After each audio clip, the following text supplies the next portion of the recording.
Hello student, स्वागत है आपका हमारे YouTube channel paper study different way of learning में। और इस वीडियो में हम ये सामान्य अध्ययन वास्तुनिष्ठ जो महेश वर्णवाल की बुक है एनसीईआरटी आधारित, उसका दूसरा पार्ट जो है स्टार्ट करने वाले हैं, जिसमें पॉलिटी एमसीक्यू पार्ट 2 भारतीय संविधान की प्रमुख विशेषताएं हैं। तो स्टार्ट करते हैं। आपके सामने ये पहला प्रश्न होगा। देखिए, पहला प्रश्न है कि संविधान में हमारे देश का उल्लेख किन नामों से किया गया है। तो पहला प्रश्न है कि संविधान में हमारे देश का उल्लेख जो है वो किन नामों से किया गया है। तो ये है आपका ए, यानी कि भारत तथा इंडिया।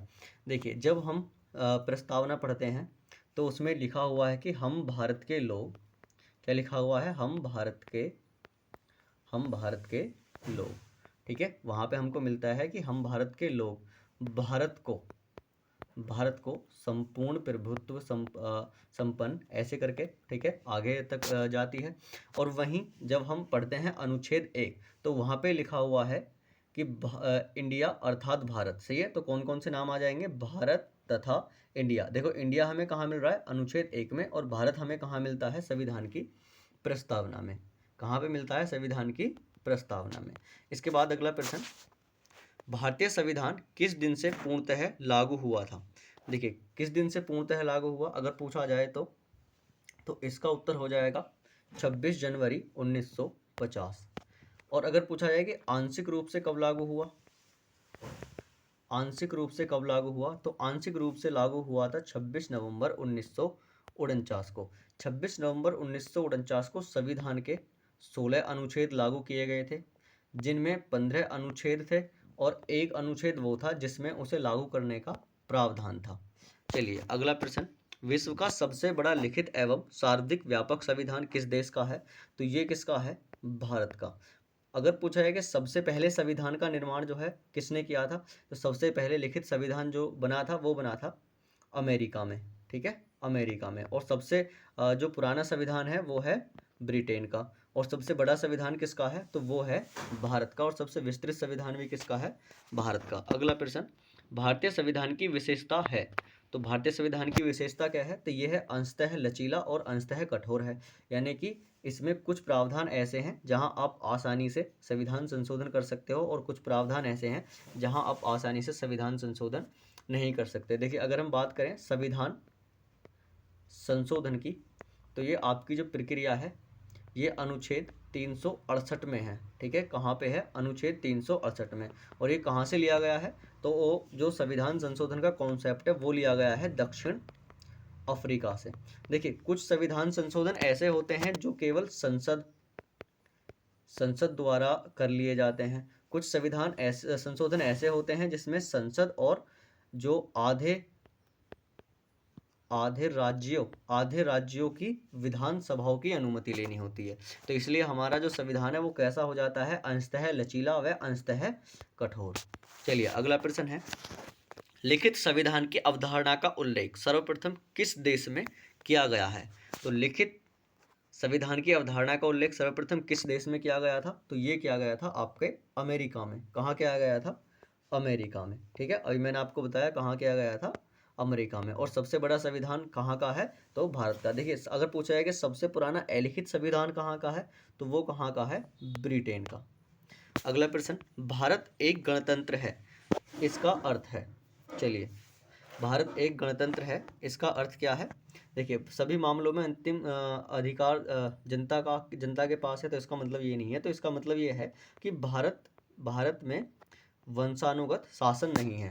देखिए, गणतंत्र का मतलब क्या होता है, गणतंत्र का मतलब होता है जहाँ पर वंशानुगत शासन नहीं है। वंशानुगत शासन का मतलब है कि जैसे मान लीजिए एक राजा है, तो उसका बेटा राजा बनता है, तो ये कैसा है, ये होती है राजतंत्र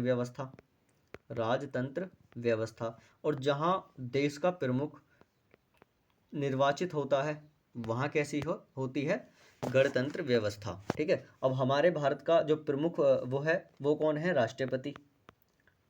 ठीक है, और राष्ट्रपति का क्या होता है, प्रत्येक 5 वर्ष में निर्वाचन होता है। तो इसलिए हमारे यहाँ पे कौन सी व्यवस्था पाई गई है, गणतंत्र व्यवस्था। चलिएगा अगला प्रश्न देखते हैं, भारतीय संविधान के किस संशोधन को लघु संविधान संशोधन कहा जाता है? तो इसका उत्तर होगा 42वां संविधान संशोधन। 42वां संविधान संशोधन कब हुआ था? 1976 में। अब जब 42वां संविधान संशोधन हुआ तो किसकी सरकार थी? तो इंदिरा गांधी की सरकार थी, इंदिरा गांधी की सरकार थी। ठीक है, और इसमें बहुत सारे प्रावधान जो है नए जोड़े गए थे संविधान में, और बहुत सारी चीज़ें मतलब ऐड की गई थी कि ये नहीं करेगा राष्ट्रपति, ये नहीं करेगा प्रधानमंत्री, ये नहीं करेगा, तो इसलिए इसे क्या बोला जाता है? इसलिए बोलते हैं लघु संविधान या मिनी कॉन्स्टिट्यूशन। चलिएगा अगला प्रश्न, सूची 1 को सूची 2 से सुमेलित कीजिए तथा सूचियों के नीचे दिए गए कूट से सही उत्तर का चयन कीजिए। चलिए देखते हैं भाई, कहाँ है सूची जी। तो राज्य के नीति निर्देशक तत्व, राज्य के नीति निर्देशक तत्व कहाँ से लिए गए हैं? तो ये लिए गए हैं आयरलैंड से। मूल अधिकार, मूल अधिकार कहाँ से लिए गए हैं? तो ये लिए गए हैं संयुक्त राज्य अमेरिका से। समवर्ती सूची यानी कॉन्करेंट लिस्ट ये कहाँ से ली गई है? तो ये ली गई है ऑस्ट्रेलिया से। भारत राज्यों का संघ है तथा संघ में अधिक शक्ति निहित है, तो ये कहाँ से लिया गया है? कनाडा से। ठीक है, तो इस प्रकार से आंसर क्या हो जाएगा? देखिए अब आंसर देख लेते हैं, तो आंसर देखते हैं जरा।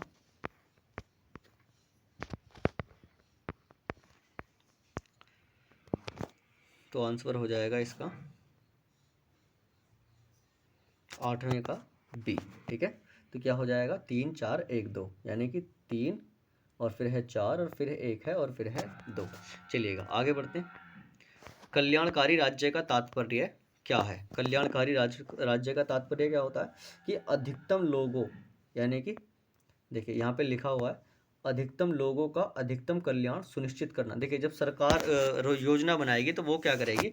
वो उसमें अधिकतम लोगों का अधिक कल्याण करने के सोचेगी। ठीक है, तो इसीलिए इसको क्या कहते हैं? कल्याणकारी राज्य। ठीक है, और कल्याणकारी राज्य की अवधारणा हमें कहाँ देखने को मिलती है? तो ये मिलती है हमें डीपीएसपी में। कहाँ पे मिलती है? डीपीएसपी में। चलिए अगला प्रश्न देखते हैं, भारत में प्रजातंत्र इस तथ्य पर आधारित है कि, भारत में जो प्रजातंत्र है वो किस तथ्य पर आधारित है? कि जनता को सरकार को चुनने तथा बदलने का अधिकार है। यानी कि हमारी जो सरकार है उसको कौन चुनता है? जनता चुनती है, और उसको बदलता भी कौन है? प्रत्येक 5 वर्ष में जनता बदलती है। तो इसलिए इसका आंसर हो जाएगा ऑप्शन नंबर सी। 11वां प्रश्न, भारतीय राजनीतिक व्यवस्था में कौन सर्वोच्च है? तो भारतीय राजनीतिक व्यवस्था में कौन सर्वोच्च है? तो भारतीय राजनीतिक व्यवस्था में हो जाता है संविधान सर्वोच्च। ना तो धर्म सर्वोच्च होता है, ना सर्वोच्च न्यायालय, न संसद, केवल संविधान। ठीक है, कौन हो जाता है? संविधान। अगला प्रश्न, निम्नलिखित में से कौन एक भारत के संविधान का संघीय लक्षण नहीं है? तो कौन सा एक संघीय लक्षण नहीं है? तो आंसर हो जाता है डी। देखिए जो भी संघीय संविधान, जहाँ का संघीय संविधान होता है वहाँ पर हमेशा एकल नागरिकता पाई जाती है, और जहाँ भी संघीय संविधान होता है वहाँ पे हमेशा कैसी नागरिकता पाई जाएगी? तो वहाँ पे दोहरी नागरिकता पाई जाती है, एक राज्य की और एक केंद्र की, राज्य की और एक केंद्र की। वहीं हमारे भारत में कैसी नागरिकता पाई जाती है? एकल नागरिकता, केवल भारतीयों की, केवल भारतीयों की। चलिए अगला प्रश्न देखते हैं। निम्नलिखित में से कौन भारतीय संविधान की विशेषता नहीं है? तो निम्नलिखित में से कौन सी भारतीय संविधान की विशेषता नहीं है? तो इसमें दोहरी नागरिकता होती है भारत में? नहीं होती। अखिल भारतीय सेवाएं हैं, हाँ, अनुच्छेद 312 के तहत जो राज्यसभा है वो अखिल भारतीय सेवाओं का सर्जन कर सकती है, तो अखिल भारतीय सेवाएं हैं, ये सही होगा। द्विसदनीय विधानमंडल होता है। देखिए द्विसदनीय विधानमंडल होता है, एक विधानसभा होती है और एक विधान परिषद होती है। सही है, तो ये क्या हो जाएगा? द्विसदनीय विधानमंडल। इसके बाद एकीकृत न्यायपालिका होती है, तो हाँ एकीकृत न्यायपालिका भी होती है। सही है, तो इसका आंसर क्या हो जाएगा? ऑप्शन नंबर ए, यानी कि हमारे भारत में दोहरी नागरिकता का प्रावधान जो है वो नहीं किया गया है। अगला प्रश्न है, संसदीय प्रणाली को सरकार के रूप में किस नाम से जाना जाता है? तो संसदीय प्रणाली को किस नाम से जाता है? वेस्टमिनिस्टर। सही है, हमारे यहाँ की जो संसदीय प्रणाली है उसे किस नाम से जाना जाएगा? Westminster model. क्योंकि हमारी जो संसद प्रणाली है वो कहाँ से ली गई है? वो ली गई है ब्रिटेन से। ठीक है, वो कहाँ से ली जा रही है? ब्रिटेन से, और ब्रिटेन हमारे कहाँ पड़ता है, ब्रिटेन हमारे पड़ता है वेस्ट में, तो इसलिए इस प्रणाली को क्या बोला जाता है, वेस्ट मिनिस्टर मॉडल।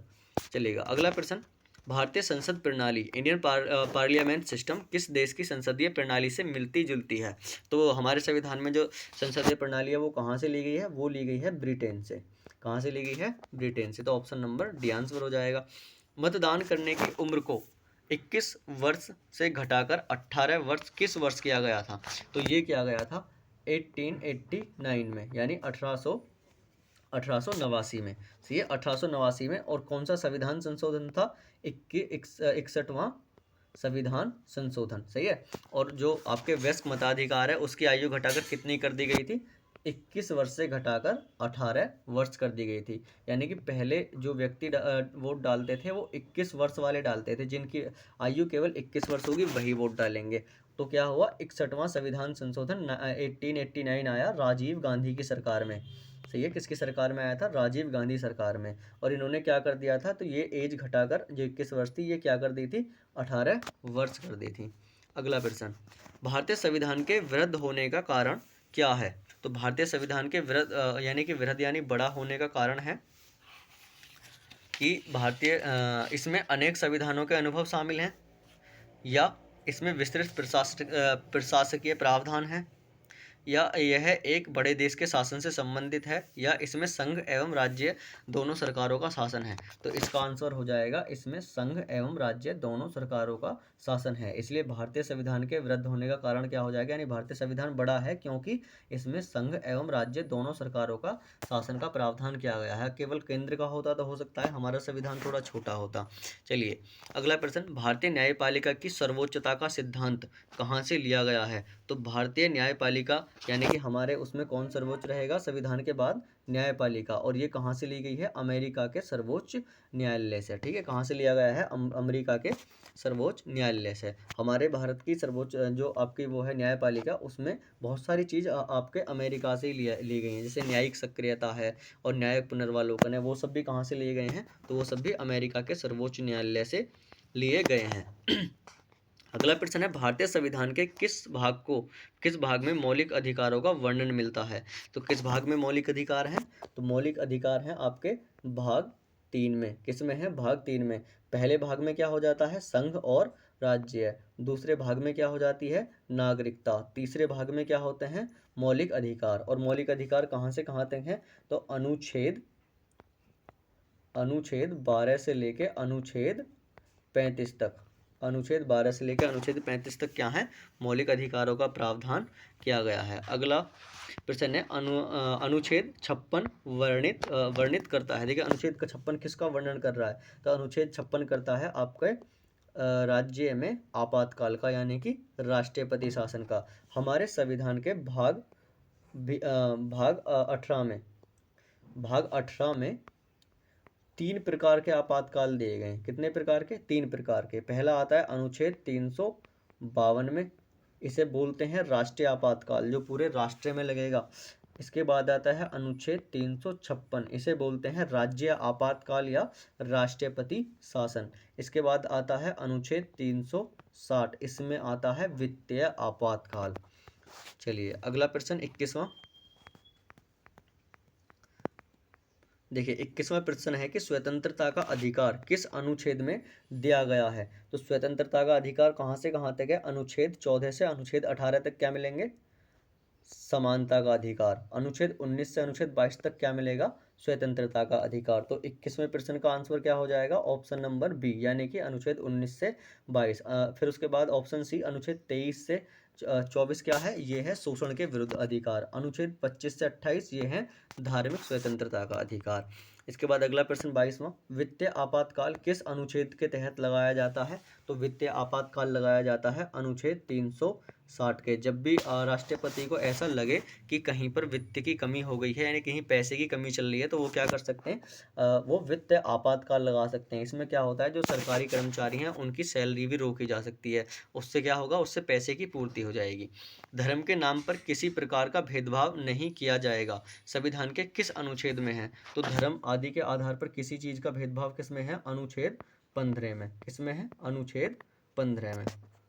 अनुच्छेद 16 में क्या है, सार्वजनिक सेवाओं में नियुक्ति। अनुच्छेद 24 में क्या है, तो अनुच्छेद 24 में है कि जो आपका 14 साल से कम का बच्चा है वो किसी कारखाने में कार्य नहीं कर सकता। अनुच्छेद 18 में है उपाधियों का अंत। अगला प्रश्न, युद्ध, आक्रमण अथवा सशस्त्र विद्रोह के कारण उत्पन्न राष्ट्रीय अशांति अशांति की अवस्था में राष्ट्रीय आपातकाल किस अनुच्छेद के तहत लगाया जाता है, तो अनुच्छेद 352 के तहत। अनुच्छेद 352 के तहत। तो सही आंसर क्या हो जाएगा, ऑप्शन नंबर सी। अनुच्छेद 356 क्या होगा, राष्ट्रपति शासन। अनुच्छेद 360 क्या होगा, वित्तीय आपातकाल। और अनुच्छेद 368 क्या होगा, संवैधानिक संशोधन। अगला प्रश्न, निम्नलिखित में से कौन सा मूल अधिकार भारतीय संविधान में नागरिकों को नहीं प्रदान किया गया है। कौन सा मूल अधिकार भारतीय संविधान में नागरिकों को नहीं प्रदान किया गया है, तो देश के किसी भी भाग में बसने का अधिकार है, लिंग के आधार पर समानता का अधिकार है, सूचना का अधिकार। देखिए, सूचना का अधिकार है मगर संविधान में नहीं है। ये जो सूचना का अधिकार अधिनियम 2005 है उसके द्वारा भारतीय नागरिकों को दिया जाता है। बल्कि शोषण के विरुद्ध अधिकार ये अनुच्छेद 23 और अनुच्छेद 24 में है। लैंगिक लिंग के आधार पर समानता का अधिकार अनुच्छेद 15 में है। और देश के किसी भी भाग में बसने का अधिकार अनुच्छेद 19 में है। चलिए अगला प्रश्न, भारतीय संविधान के अनुसार जीवन का अधिकार एक मौलिक अधिकार है। कैसा अधिकार है, मौलिक अधिकार है। जीवन जीने का अधिकार अनुच्छेद 21 के तहत। अनुच्छेद 21 के तहत कैसा अधिकार होगा, मौलिक अधिकार होगा। भारतीय नागरिकों को प्राप्त मूल अधिकारों की संख्या कितनी है। देखिए, वर्तमान में तो है 6 और पहले कितनी थी, तो पहले थी 7। अब 6 कौन कौन सी होगी, एक तो होगी समानता का अधिकार, पहली समानता का अधिकार, दूसरी स्वतंत्रता का अधिकार, और तीसरी होगी शोषण के विरुद्ध अधिकार, चौथी होगी धार्मिक अधिकार, और 5 में होंगे आपके शैक्षणिक अधिकार जो अल्पसंख्यक वगैरह के लिए होते हैं, और छठे हो जाएंगे आपको संवैधानिक उपचारों का उपबंध, अनुच्छेद 32। इसके बाद 28वां प्रश्न, भारतीय संविधान नागरिकता प्रदान करता है। तो भारतीय संविधान कैसे नागरिकता प्रदान करता है, जन्म के आधार पर करता है, निवास के आधार पर करता है, देशीयकरण के आधार पर करता है। तो ऑप्शन नंबर डी आंसर होगा। चलिए अगला प्रश्न,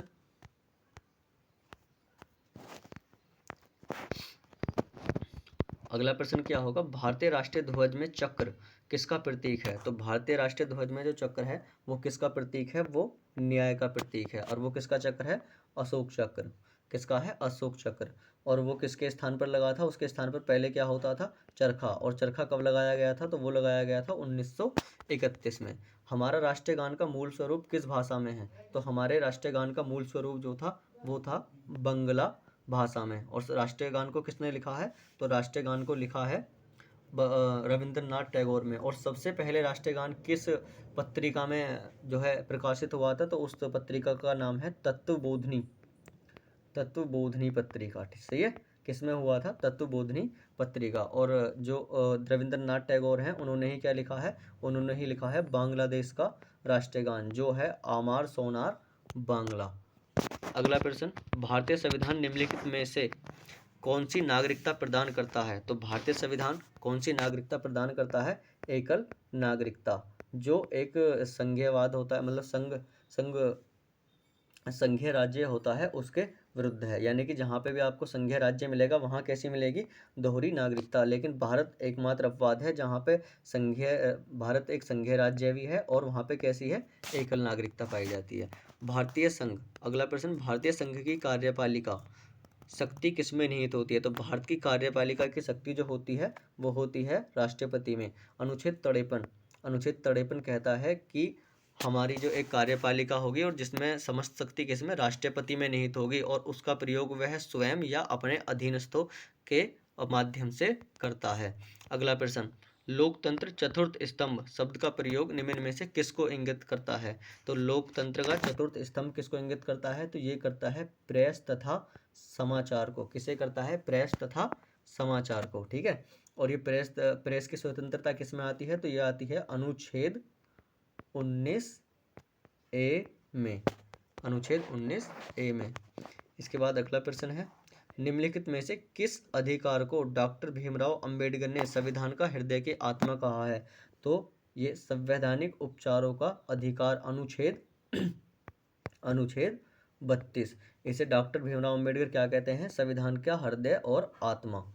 अगला प्रश्न, मौलिक कर्तव्यों का समुच्चय सदैव अंग होता है। तो मौलिक कर्तव्य का जो समुच्चय है वो सदैव किसका अंग होता है? तो वो अंग होता है समाजवादी संविधान का। मौलिक कर्तव्यों का समुच्चय सदैव किसका अंग होता है? समाजवादी संविधान का, ना कि एकात्मक संविधान का। इसके बाद अगला प्रश्न है, भारतीय संसद के ऊपरी सदन को कहते हैं। तो भारतीय संसद के ऊपरी सदन को क्या कहते हैं? राज्यसभा। क्या कहते हैं? राज्यसभा। और निम्न सदन किसे कहते हैं? लोकसभा। निम्न सदन किसे कहते हैं? लोकसभा। और इसे अमेरिका में क्या बोला जाता है? राज्यसभा को। तो राज्यसभा को अमेरिका में बोलते हैं सीनेट, और लोकसभा को बोलते हैं house of representatives. House of representatives. और लोकसभा को और क्या बोला जाता है? तो लोकसभा को लोगों का सदन या लोकप्रिय सदन भी बोला जाता है। देखिए आपके अनुच्छेद 79 में आती है संसद, और अनुच्छेद 80 में आती है राज्यसभा, और अनुच्छेद 21 में आती है लोकसभा। और मंत्रिमंडल शब्द का उपयोग कहाँ किया गया है? तो मंत्रिमंडल शब्द का उपयोग मिलता है अनुच्छेद 352 के भाग 2 में। अगला प्रश्न, भारतीय संविधान में है। तो भारतीय संविधान में है कितने अनुच्छेद हैं? 350 से अधिक अनुच्छेद, यानी कि 395 अनुच्छेद। कितने हैं? 395 अनुच्छेद। भारतीय संविधान में कितनी? देखो 12 अनुसूचियां हैं, 22 भाग हैं, और 395 अनुच्छेद हैं। इसके अलावा इसमें कुछ एडिशनल जानकारी है, वो देख लेते हैं। देखिए राष्ट्रीय ध्वज के बारे में है। भारत का राष्ट्रीय ध्वज को 22 जुलाई 1947 को संविधान सभा द्वारा अंगीकृत किया गया था। इसकी लंबाई व चौड़ाई कितनी होती है? तो 3:2 में होती है। इसमें ऊपर से नीचे के क्रम से है केसरिया, सफ़ेद व हरे रंग की 3 पट्टियाँ होती हैं, और सफ़ेद पट्टी के केंद्र में 24 तिल्लियों वाला गहरे नीले रंग का क्या होता है? एक चक्र होता है। अगला फैक्ट है, देखो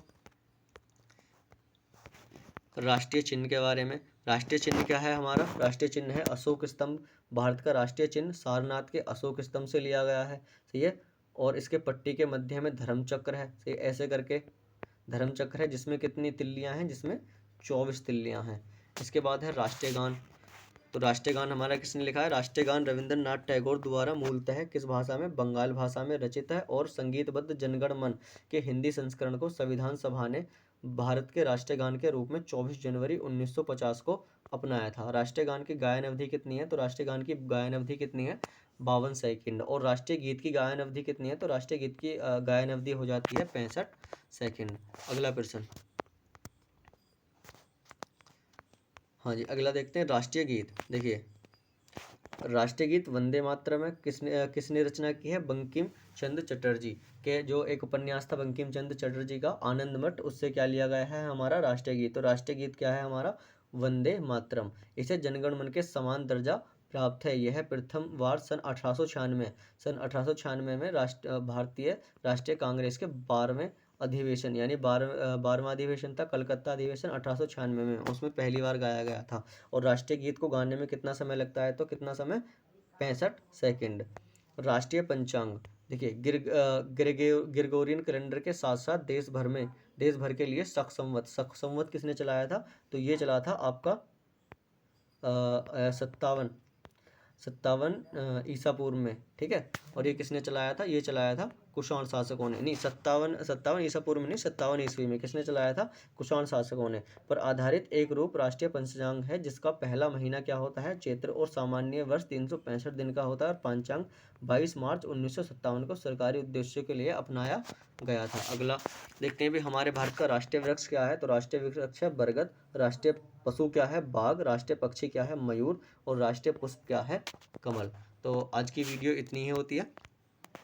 तो भाई देखो, अगर आपको सही लगती है वीडियो तो चैनल को शेयर करना स्टार्ट कर दो, और चैनल को सब्सक्राइब करना स्टार्ट कर दो, और जो है वीडियोज़ को, जो वीडियो हैं उन्हें सबको एक एक करके लाइक करना स्टार्ट कर दो। Thank you for watching.